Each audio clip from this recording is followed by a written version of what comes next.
Olá,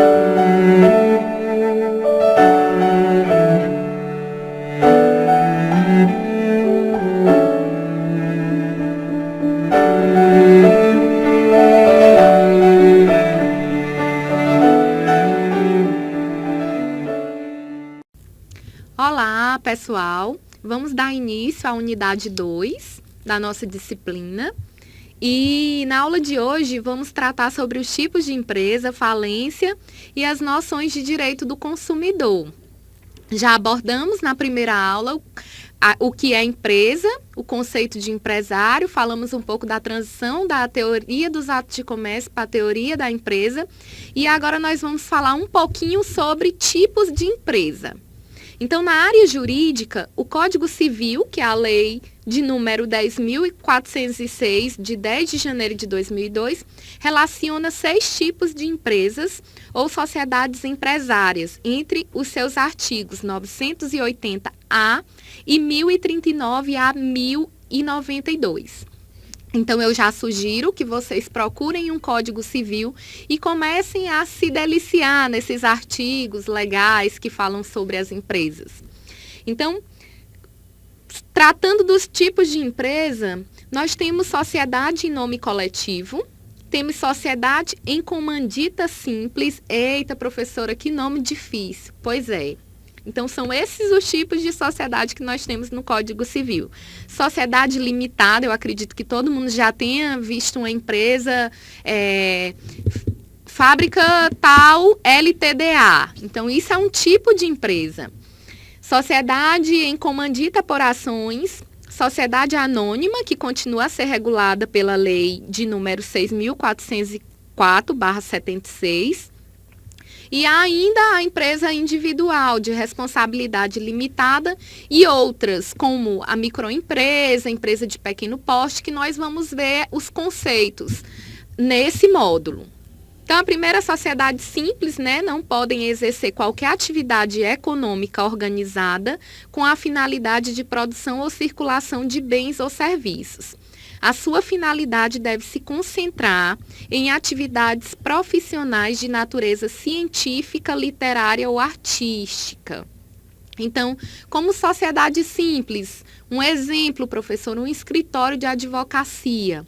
O escritório de advocacia, amigos advogados, eles se unem e montam uma sociedade.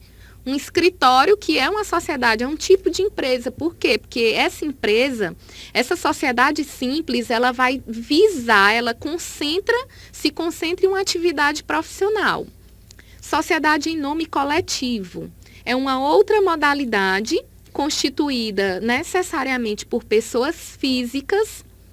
Há igualdade entre os seus sócios, que respondem solidária e ilimitadamente pelas obrigações sociais. Então, quando eu falo respondem solidária, é que cada um vai responder da mesma forma. A administração da sociedade cabe exclusivamente aos sócios, sendo vedada a nomeação de terceiros para tal função. Então, na sociedade de nome coletivo, apenas os sócios podem administrá-la. Seu nome comercial obrigatório é firma ou razão social, composta pelo nome de qualquer sócio, acompanhado da expressão e companhia. Sociedade em comandita simples é constituída por 2 tipos de sócio: pessoas físicas, responsáveis solidária e ilimitadamente pelas obrigações sociais, denominados comanditados, e também é composta pelos comanditários, que respondem somente pelo valor de suas respectivas cotas. Então, ele só vai responder, os comanditários só responderão pelo valor que compete à sua cota dentro da empresa. Então, a sociedade ela deve ser administrada pelo sócio comanditado, ou seja, aquele que tem a responsabilidade maior, que vai responder solidariamente pelas obrigações maiores da empresa. Sociedade limitada, ela é dedicada à atividade empresarial, composta por 2 ou mais sócios, que contribuem com moeda ou bens para a formação do capital social. A sociedade limitada, ela é muito comum, é uma modalidade de tipo de empresa muito comum atualmente. A responsabilidade do sócio, ela está limitada à sua proporção no capital da empresa. Então, cada sócio ele vai ter a responsabilidade dele, vai ser limitada ao capital que ele tem dentro da empresa. E a sua administração é exercida por uma ou mais pessoas estipuladas em contrato ou ato separado. O termo LTDA, ou sociedade limitada, é usado para designar o tipo de empresa que exige uma escritura pública, ou contrato social que define, entre outras coisas, quem são os sócios das empresas e quais são as cotas que caberão a cada um deles. A microempresa. Acho que todo mundo já deve ter ouvido falar na microempresa. Mas qual é o conceito da microempresa, professora? De acordo com a Lei Geral da Micro e Pequena Empresa, é que uma empresa será considerada microempresa quando no ano calendário, ou seja, no ano em que houve operações, a receita bruta foi igual ou inferior a R$240 mil. Empresa de pequeno porte ou microempresa. Para ser considerada microempresa ou empresa de pequeno porte, a mesma deve ter faturamento bruto anual superior a R$240 mil e igual ou inferior a R$2.400.000. Então, pessoal, observem a diferença entre microempresa e empresa de pequeno porte. E a empresa individual ou o empresário individual também pode ser considerado uma microempresa, com a diferença de que não há sociedade, portanto, não há um contrato social. Esse tipo ele é ideal para algumas atividades, em particular no campo de prestação de serviços, onde o profissional ele pode exercer individualmente a atividade sem precisar estabelecer uma sociedade limitada com outra pessoa. Falência. Procedimento de falência das empresas, ele é um procedimento previsto, numa lei específica, como eu coloquei aqui no material de vocês. Eu gostaria que vocês acompanhassem através da apostila do curso, na página 32, que a falência é uma execução coletiva movida contra um devedor empresário, ou pode ser também uma sociedade empresária, que vai forçá-lo a vender o seu patrimônio para partilhá-lo proporcionalmente com os credores. Então, é aquele empresário ou a sociedade empresária que está devendo aos seus credores e aí se move uma execução coletiva para que se obrigue ele a vender o seu patrimônio e pagar os credores. Então, portanto, o empresário que deve para vários credores, ele pode ser executado por uma ação judicial e o juiz pode sim decretar a sua falência. Então, é comum nós ouvirmos, o seu João era um famoso empresário e faliu. Então, esse procedimento, esse termo falência, ele é um termo muito, muito comum e ouvido com muito pavor entre os empresários até. E quem pode requerer a falência, professora? Qualquer credor, ou seja, qualquer pessoa que tenha o crédito, ela pode requerer a falência do devedor comerciante. Não é necessário ser comerciante para fazer o pedido. Então, um civil, ele pode fazer o pedido normal. E agora, pessoal, nós vamos falar um pouco sobre o direito do consumidor. Então, passando pelas noções gerais de direito empresarial, a gente vai falar de uma figura muito importante na relação do direito empresarial também, que é o consumidor, o destinatário final da produção dos bens e serviços. Antigamente, não existia uma lei que protegesse as pessoas que comprassem um produto ou contratassem qualquer serviço. Então, se você comprasse um produto estragado, ficava por isso mesmo. Você ia ter que arcar com o seu prejuízo. Não existia um diploma legal que assegurasse o seu direito de requerer um novo produto ou de lhe deixar na vantagem e superar o prejuízo causado pela compra fracassada. Então, se o vendedor quisesse trocar o produto, ele trocava, mas se ele não quisesse trocar, você ficaria no prejuízo e não teria a quem recorrer. Entretanto, em março de 1991, entrou em vigor a lei de número 8.078/90. Graças a meu bom Deus. O Código de Defesa do Consumidor, pessoal, ele é o nosso melhor aliado, principalmente para quem consome muito, obviamente. Então, esta lei, ela veio com toda a força para proteger as pessoas que fazem compras ou contratam algum serviço. Quem é o consumidor, pessoal? O consumidor pode ser uma pessoa, várias pessoas ou ainda empresas que compram ou utilizam produtos e serviços para satisfazer as suas necessidades como destinatário final. Daí, eu aconselho a vocês a procurarem, no artigo 2º do Código de Defesa do Consumidor, este conceito. Esse mesmo diploma legal, ele ainda contempla o conceito de fornecedor. Quem é o fornecedor? São empresas ou pessoas que produzem, montam, criam, constroem, transformam, importam, exportam, distribuem ou vendem produtos e serviços aos consumidores. E esse conceito está consagrado no artigo 3º do diploma legal chamado Código de Defesa do Consumidor. Então, observem que eu fiz um esquema aqui que vocês podem estar observando a relação de consumo. Como funciona essa relação de consumo?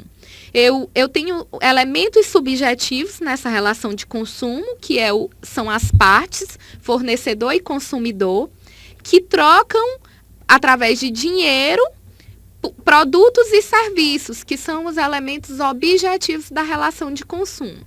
Então, a relação de consumo ela pode ser bem sintetizada por esse exemplo que eu coloquei no slide para vocês. E o que é o produto? O produto é toda mercadoria colocada à venda no comércio. Pode ser um automóvel, uma roupa, uma casa, um alimento. E daí os produtos eles podem ser duráveis, que são aqueles que não desaparecem com o seu uso, por exemplo, o carro. E produto não durável, que é aquele que acaba logo após o uso.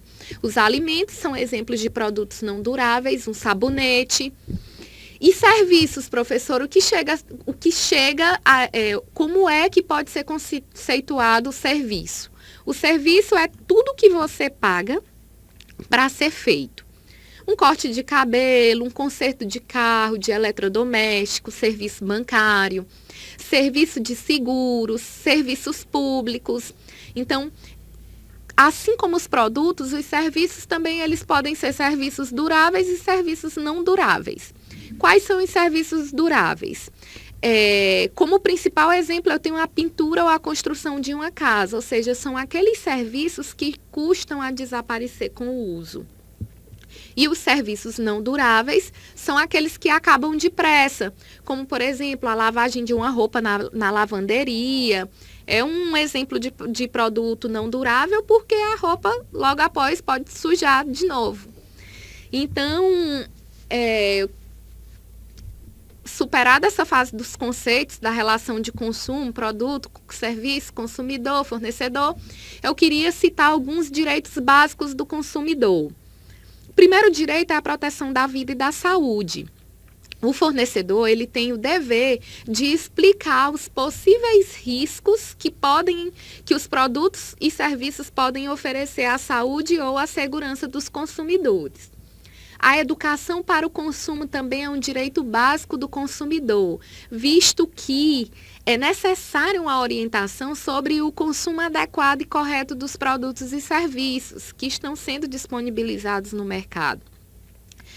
O consumidor ele tem ainda a liberdade de escolha de produtos e serviços, então eu tenho toda a liberdade de ir numa loja e comprar o produto que eu quiser ou de contratar o serviço que eu quiser. E, além disso, ele também ainda deve ter direito à informação. O fornecedor ele tem a obrigação de dar informações claras sobre a quantidade do produto, sobre o seu peso, a sua composição, o seu preço. Além disso, também existe uma proteção contratual nessa relação de consumo, visto que, quando as cláusulas do contrato não forem cumpridas ou quando forem prejudiciais ao consumidor, este consumidor ele vai ter todo o direito de recorrer à prestação jurisdicional para garantir o seu bem-estar. E também pode-se citar ainda como o direito do consumidor a modificação ou a revisão de cláusulas contratuais que eles sejam desfavoráveis. Então, de repente, se eu vou ao shopping e compro esse livro em 3 parcelas e me surpreendo por chegar a uma cobrança maior. Eu comprei por um preço e o produto está sendo cobrado de uma maneira abusiva. Então, eu vou ter direito de reclamar para que seja revista as cláusulas contratuais desse contrato de compra e venda. O próximo direito também é a questão da indenização. Existe o direito à indenização para o consumidor por quem lhe vendeu o produto ou lhe prestou o serviço, inclusive por danos morais. Então, se o produto ou serviço não foi prestado como esperava o consumidor, ele pode requerer a indenização. O acesso à justiça, ele existe para que se peça ao juiz que determine ao fornecedor que eles sejam respeitados. E a facilitação da defesa dos seus direitos. Então, o Código de Defesa do Consumidor, ele ainda facilita o direito no sentido de verter o ônus da prova. Como assim, professora?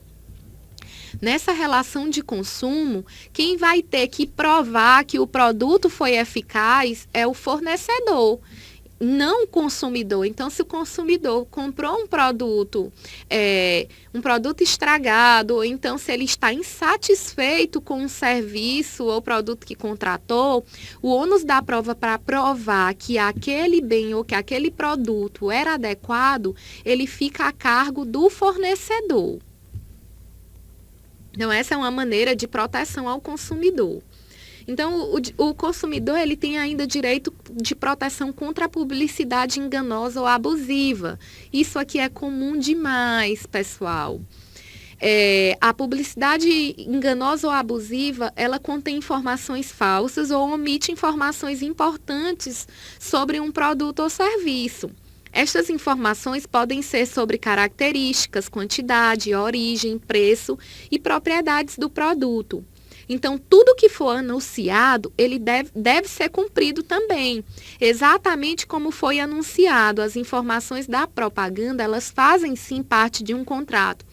Então, às vezes, você vê uma propaganda na televisão, só hoje, não percam, notebook por apenas R$ 199.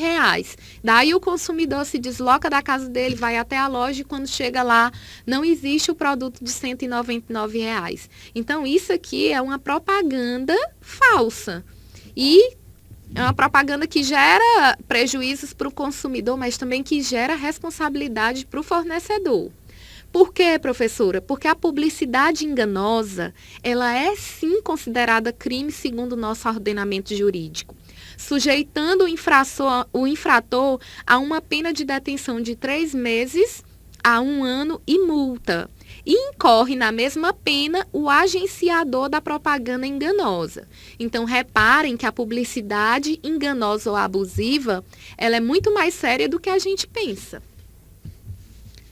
Da responsabilidade pelo fato do produto ou do serviço. Então, o fornecedor, independente da existência de culpa, ele é responsável pelos danos causados pelo produto defeituoso ou por não ter dado informações suficientes e adequadas sobre a utilização do produto e riscos que ele oferece.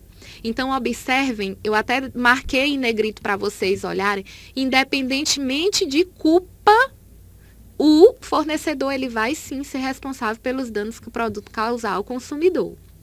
Então, todas as vezes que um produto ou um serviço causar um acidente, os responsáveis são o fabricante ou o produtor, o construtor, o importador ou o prestador de serviço. E quando é que o produto ou serviço ele é considerado defeituoso? É justamente quando não se oferece a segurança que dele legitimamente se espera, levando-se em consideração as circunstâncias relevantes. O outro aspecto a ser abordado é a responsabilidade por vício do produto ou do serviço. Os fornecedores de produto, eles respondem solidariamente, ou seja, todos vão responder da mesma forma pelos vícios de qualidade que os tornem impróprio ou inadequados para o consumo ou lhes diminuam o valor, assim como a disparidade entre a embalagem e o conteúdo, entre outros, podendo o consumidor exigir a substituição das partes viciadas. Então, às vezes, você compra um amaciante e o amaciante tem, na descrição do produto tem lá 1 litro, quando na verdade vem meio litro. Então, o fornecedor ele vai ter a responsabilidade por esse vício no produto. E se o vício não for sanado? Não sendo o vício sanado no prazo de 30 dias, pode o consumidor exigir alternativamente e à sua escolha a substituição do produto por outro da mesma espécie. O consumidor pode ainda requerer a restituição imediata da quantia corrigida, do valor que ele pagou corrigido, e pode também pedir um abatimento proporcional no preço. Fui numa loja, gostei muito de uma blusa, a blusa tinha um furinho aqui na manga. Ah, eu gostei, eu quero levar, eu sei que o produto está com vício, vou negociar com o dono da loja. Você dá um desconto nessa blusa? Você me vende com 50% de desconto? Então, é uma alternativa também que pode estar sendo requerida pelo consumidor. E o que são os órgãos de defesa do consumidor? São armas da sociedade que buscam, antes de tudo, a construção e a consolidação de um ser humano consciente dos seus direitos. Então, entre os principais órgãos de defesa do consumidor, a gente pode citar o PROCON, a Defensoria Pública também, ela tem um núcleo que é especializado em direitos do consumidor. Então, sempre que você se sentir lesado por isso, você pode estar procurando um advogado ou os órgãos que eu acabei de citar. O prazo para você reclamar de vícios fáceis de se notar em produtos ou de serviços é de 30 dias para produtos ou serviços não duráveis, 90 dias para produtos ou serviços duráveis. E estes prazos, eles são contados a partir da data que você recebeu o produto ou que o serviço terminou. Então, se o defeito for difícil de se notar, ou seja, se for um vício oculto, um vício que não dá para perceber muito, os prazos eles vão começar a ser contados a partir da data em que o vício apareceu. Então, era um vício que no momento que você comprou, você não conseguiu visualizar, mas que com 2 meses se manifestou. Então, o prazo já passa a ser contado a partir do momento que se manifestou. Na compra-prestação, o fornecedor ele tem a obrigação de informar o preço do produto ou serviço em moeda nacional, os valores dos juros e a taxa de juros do financiamento, os acréscimos previstos por lei, a quantidade e a data de vencimento das prestações e o total a ser pago à vista ou financiado. Então, além disso, eu queria trazer também para vocês algumas práticas que são consideradas muito abusivas e são praticadas corriqueiramente no mercado de consumo. Uma delas é a questão da venda casada. O fornecedor ele não pode condicionar a venda de um produto à compra de outro. Por exemplo, para levar o pão, você precisa comprar 1 litro de leite. Então, isso é terminantemente proibido no mercado de consumo. Então, se algum fornecedor enviar-lhe um produto que você não pediu, não se preocupe, receba como se fosse uma amostra grátis. Então, é seu, você não pediu, você não precisa pagar por ele. E se alguém prestar a você um serviço que não foi contratado, não pague. A lei garante que você não é obrigado a pagar. Isso está previsto no artigo 39, parágrafo único do Código de Defesa do Consumidor. Agora, se você contratou o serviço, pague, porque senão você vai ser um devedor. O fornecedor ele é obrigado ainda a marcar um prazo para entregar um produto ou terminar o serviço. É proibido também elevar sem justa causa os preços de produtos ou serviços. O fornecedor poderá aumentar o preço de um produto ou serviço apenas se houver uma razão justificada para o aumento. E o fornecedor ainda é obrigado a obedecer ao valor do contrato que foi feito. Não pode aumentar o valor do produto ou serviço se o aumento não estiver previsto no contrato. Aí obedece ao princípio estabelecido na autonomia de vontades no contrato realizado entre as partes, né? Então, pessoal, fique atento aos seus direitos, exerça a sua cidadania. Se você se sentiu lesado em alguma compra, não se sinta não se sinta envergonhado de procurar um órgão para que seus direitos sejam restituídos. E aqui eu coloquei uma charge muito interessante para vocês. E aí eu gostaria que, se tiver ficado alguma dúvida, a gente se entende, vocês podem estar me perguntando nos fóruns. E até a unidade 3.